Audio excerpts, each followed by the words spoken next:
tours into this museum so that you can understand how San Antonio is that secret city of tech that nobody knows about.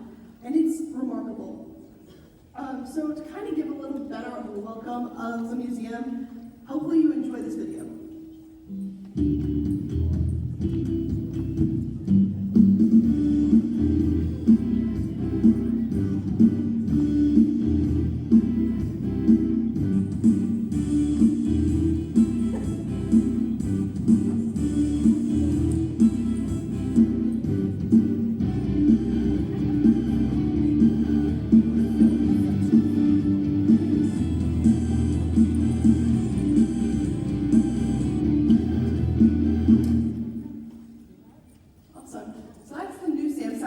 Give a round of applause for Port San Antonio.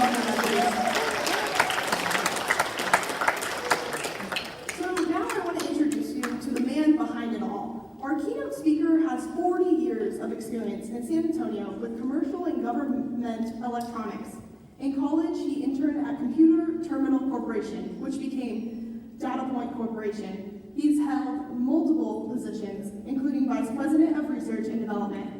He has contributed to the evolution of the personal computer, the microprocessor technology, pioneered desktop video teleconferencing, image sensors, government tactical imaging systems and communications, and cell phone image transmission. He has over 50 patents issued in his name. He was appointed president of the board of governors of St. Peter, St. Joseph's Children's Home, and is passionate about helping San Antonio's children. Please help me to welcome the founder and president of the Tassilis Group and eWash Corporation of Texas, and the founder of the new San Antonio Museum of Science and Technology at Port San Antonio, Mr. David Monroe.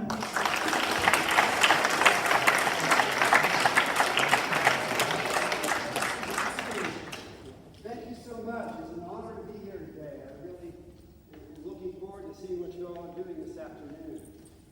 See, did you all know that SOHAX has a time machine? We're going to go back and look at some technology in San Antonio over the last 45 years since I've been here. San Antonio has done some amazing work in all disciplines, in biomedical, aviation, oil and gas, and so forth. But I'm going to just concentrate on something I can talk about best today, which is my own personal experience since I came here to San Antonio. Okay.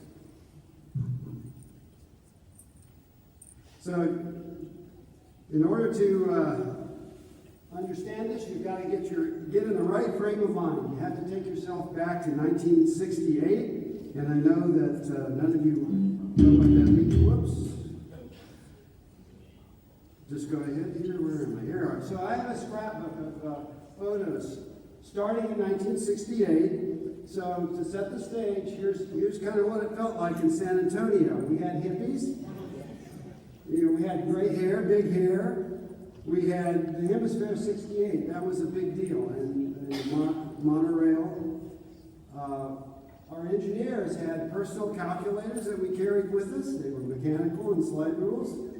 And we all had pocket protectors that we all like to wear. San Antonio was helping get ready for landing the man on the moon. In 1968, there were astronauts running around getting training and visiting Brooks and so forth. We also had great computers. They looked like this. They had core memory, magnetic memory. Notice the geek back there, he's wearing his tuxedo to work that day. So that's a mainframe computer. Memory, the state-of-the-art memory in 1968 was called core memory. It had little magnetic donuts the size of a bead, and there were 4 wires hand-threaded through those donuts. And they were, you magnetize them north-south or south-north for a 1 or a 0. And those things cost originally about $1 a bit to make, and then 10 cents a bit to make the memory. So I did a little calculations last night. So if you had your iPhone 8 with 256 gigabytes of RAM, and you calculate all that out at 10 cents a bit, it would cost $219 billion to have that much memory with core memory. So then I did a little more calculation. If we had 10 iPhones, we could sell them and pay off the national debt. So also in 1968, you guys would die because there were no cell phones, there was no GPS, there were no RAM memory chips, there were no processor chips, there were no electronic calculators, there were no personal computers, no floppy disks, no CD drives, none of that. That was all still to come. So we were off building computers without all of that core technology. So my personal history, I grew up in Wichita, Kansas.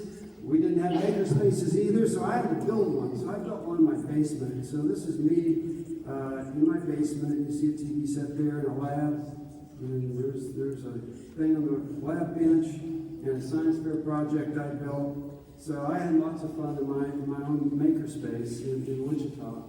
And then I got an offer to intern here in San Antonio at Computer Terminal Corporation, which was a startup in 1968. My mother had to check it out. How many of you had your mothers check out where you were going to go do projects or go to classes or whatever? So we flew down here and checked it out, and then I started working at Computer Terminal. Now, what's Computer Terminal? Again, continuing on where we were in 1968, computers were mainframes. And the big state-of-the-art was to be able to dial into a mainframe over a telephone line from a thing called a teletype, and then you could do your input-output remotely. So a lot of high schools around San Antonio had these teletype machines, and they were dialed into mainframes. We didn't have that where I went to school. So Computer Terminal Corporation replaced that teletype machine with basically a TV set and a keyboard. And it was revolutionary because you couldn't put 80 characters on a TV set. They had to invent a new way to scan a television tube to get 80 characters on it.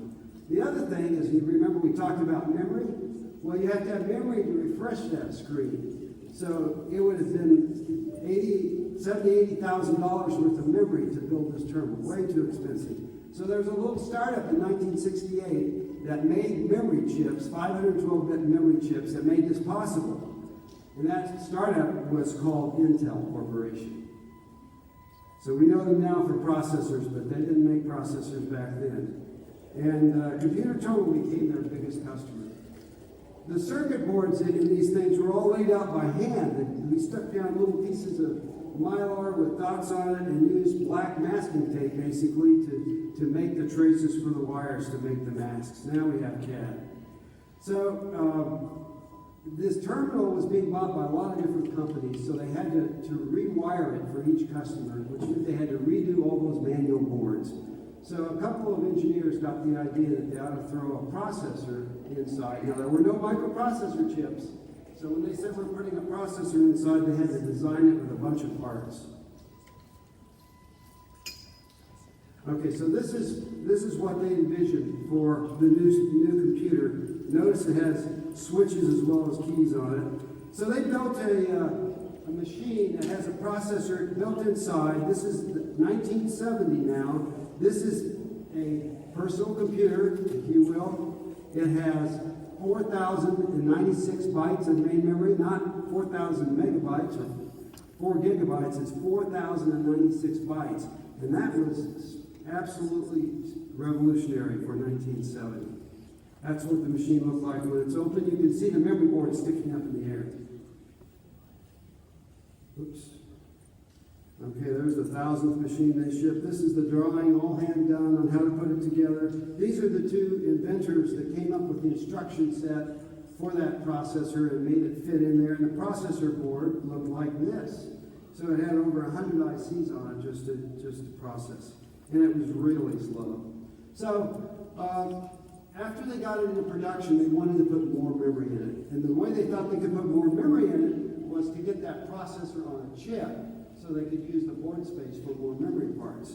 So they worked with Texas Instruments and then Intel. This is the first confidential spec sheet from Texas Instruments to get that processor put on a chip, which would be the first 8-bit microprocessor in the world. So Texas Instruments delivered this first. It has 3,078 transistors in it, and it runs that data point processor exactly. So you're looking at the first operational chip. And I had the good fortune of being the guy that got to test this chip. And here's my workbench where we had it set up. There's the breadboard that we had it hooked up on. The processor is down in the foreground there. Now, the first commercial processor was not made by Texas Instruments. It was made by Intel for Computer Terminal Corporation. And here's the purchase order. I can prove it. So there's a $3 million purchase order from Computer Terminal Corporation to Intel. And it gives the terms and conditions to get Intel to make the first processor. They didn't want to make the processor.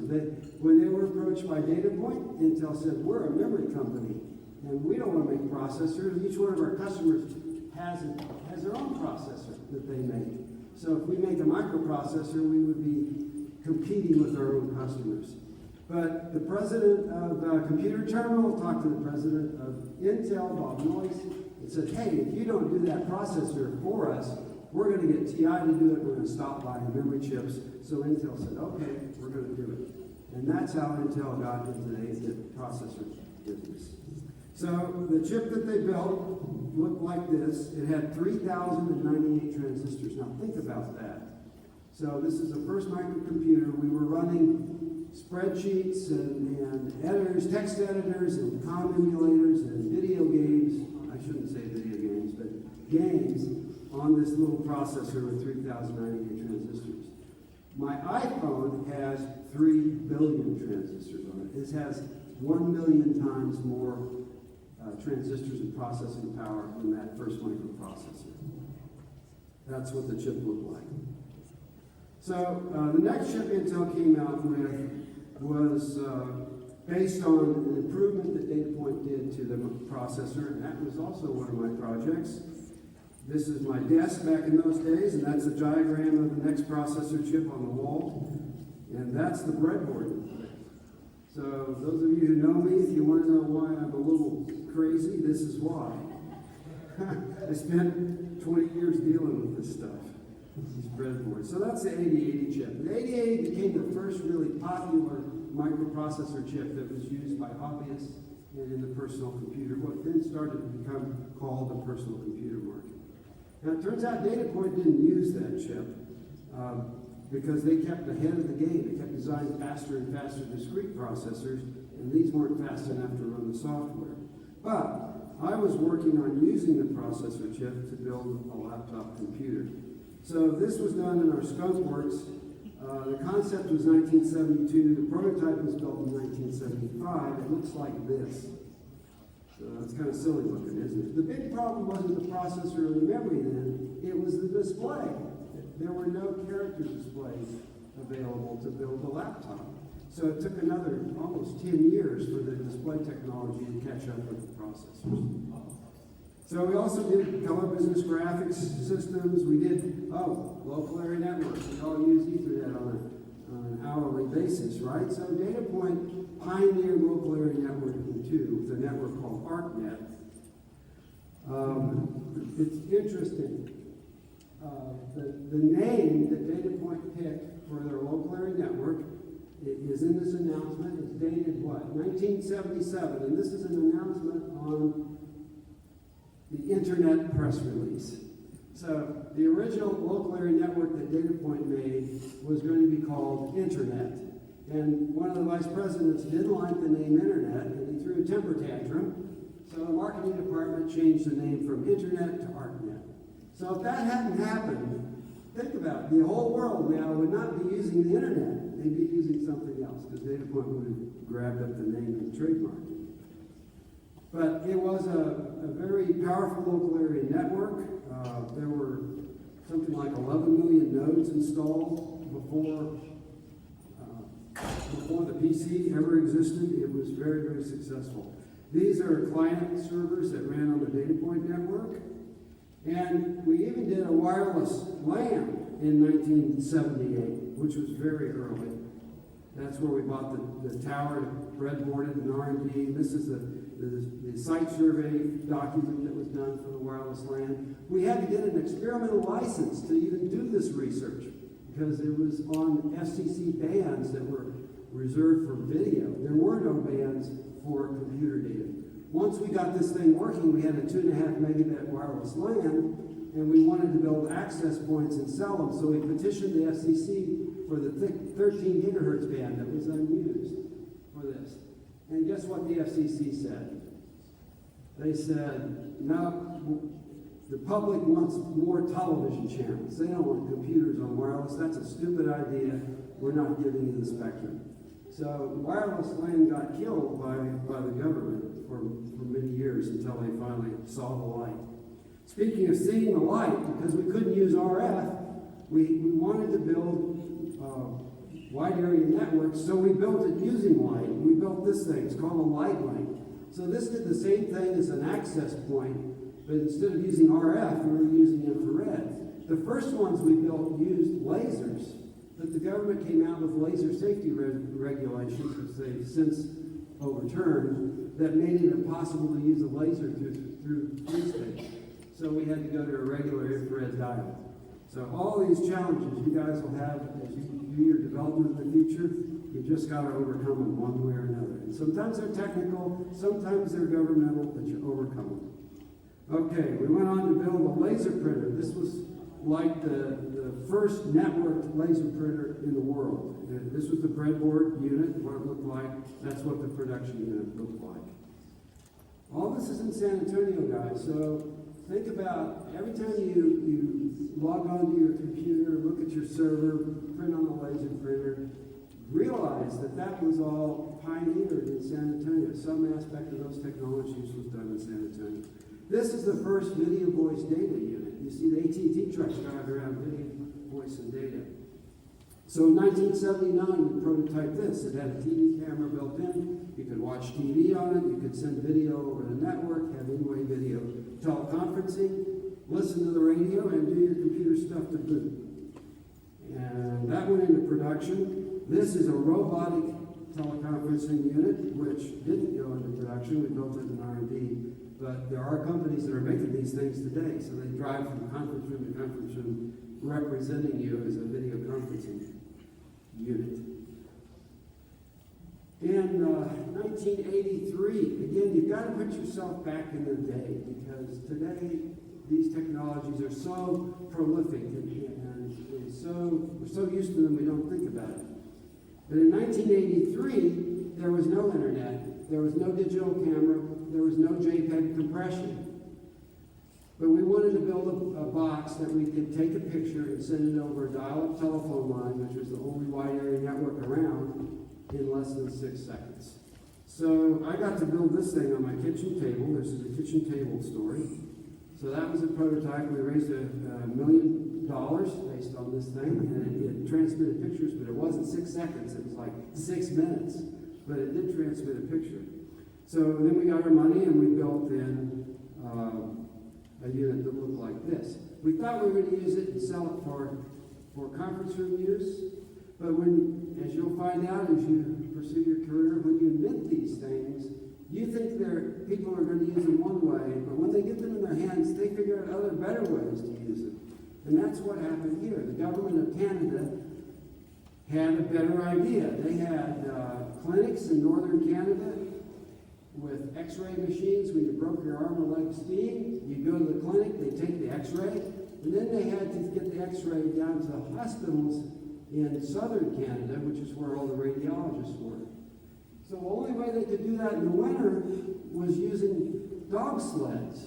So they were literally putting these x-rays on a dog sled, sending it to the hospital so the doctor could read it and they'd tell them what to do. So they bought a bunch of these, and teleradiology was born, San Antonio, Texas. Airborne tactical imagery. Word got out to the government about these photophone things that were sending x-rays and conference room photos around. So they said, hey, we need to do that in a secure manner. You guys are all hackers, so you know what it means to be insecure. The government wanted these things NSA secure. So we repackaged our unit and redid the software, put it in a black box that was airworthy, and they started flying them on special ops missions. First time they sent encrypted messages over NSA voice encryption over airborne platforms. These things went on to become mainstream in the government. Manufactured in San Antonio, they were on the F-14 Tomcat. Every F-14 Tomcat in the world carried one of these devices. Looked like that. You can see the imagery up on the screen that was being captured and processed and transmitted by that box. It went on all kinds of other aircrafts, Apache helicopters, Sikorsky helicopters. It went on submarines. It just went everywhere. The base station for that looked like this. And this is before laptop computers could deal with video. So we had to build our own laptop computer. It has two screens. That's kind of weird, isn't it? The screen on the left is for text, so you can do your text messages. The screen on the right is for video, because there was no display technology that could do both. But this was a very popular device. We cranked those out by the hundreds and hundreds for DoD, FBI, White House Communications Agency, Secret Service, DEA, all had these things. In fact, the movie Clear and Present Danger borrowed one of these and featured it in the movie because they found out that the Army was using it in South America during in a period of that movie. Okay, the internet. This is the real internet, not the one that Data Point tried to name. This is the real internet. So I got access to it for the first time in, 1991. And I had to sign my life away. You notice that down at the bottom it says that I can't use it for personal use. It was only for government and educational use. So I did, and it was 4 more years before the internet was opened up and we started allowing commercial use of the internet. We built a soldier's computer that was battlefield qualified, if you will. Then we added a night vision system to it. We built an optics lab and started researching it. We ended up building the hottest night vision system on the planet that was handheld. And the Army bought that. They bought a bunch of them and deployed those things all over the world. So another San Antonio breakthrough here. There's an Army using it in a picture of night vision. That all got us interested in making things smaller and smaller and smaller, because as people were carrying them, carrying a big box was impractical. So we always tried to make these things smaller. And it was a hard project. This was the breadboard for the first cellular telephone. We worked on several different iterations of that thing before we finally got it down to be a handheld sized device. And that's the first production unit of the camera cell phone. It has a little gas gauge on the side. As you took pictures, it filled up the memory, and a little light bar graph went up with it until the memory was full. And then you knew you had to send it over the cell phone. We also built streaming IP cameras, patented those. All the current IP cameras that you may be securing your home with or your business all use these patents and technology in them. And another interesting story is in the mid-1990s, we wrote a series of patents based on those military boxes and applying image capture technology to commercial. So we patented putting cameras on the airplanes and then hooking them into networks so it was integrated with airports. So it would record the video. If you got off course, it would start streaming video to the ground. If there was a terrorist on board, you could push a panic button and it would start recording and transmit it to the ground, and many other features. So I got all these patents, and then I learned that sometimes patents can make you famous for at least a day. So, the really tragic event of 9/11 happened, and airlines were involved. And the patents went back many, many years before 9/11. So all of a sudden, everybody woke up and they started researching for solutions for this problem. New York Times found our patents, so did the FAA and TSA and so forth. So we ended up doing a lot of work on this problem, up to and including actually outfitting a government FAA-owned 727 airframe. And we put all this gear on the airframe and flew it at the FAA Test Center in Atlantic City. So that was pretty exciting. I mean, they turned over the 727 to us for a week and said, go play with it. So the Drew, eat your heart out. I had a bigger drone than you did. So this was the console on the ground. It showed all the cameras. You can see the video streaming in. And it was very effective. They presented it to Congress. Congress said it's too expensive. So it hasn't happened yet today. But it's very viable technology. Okay, so that's kind of 45 years of my history. That's not everything. Those are some of the highlights. But all of these things were done in San Antonio. They were all done with absolutely brilliant, wonderful people, just like you guys are. So what's next? You are going to tell us what's next. You're the ones that are going to do the innovation, getting us forward for the next 45 years. And what we're off doing is trying to tell the story to other children and young adults and people in San Antonio about how great tech is, how much fun it is, and how important it is. So thanks for all you're doing. Thanks for your interest in tech. And thank you for letting me be here.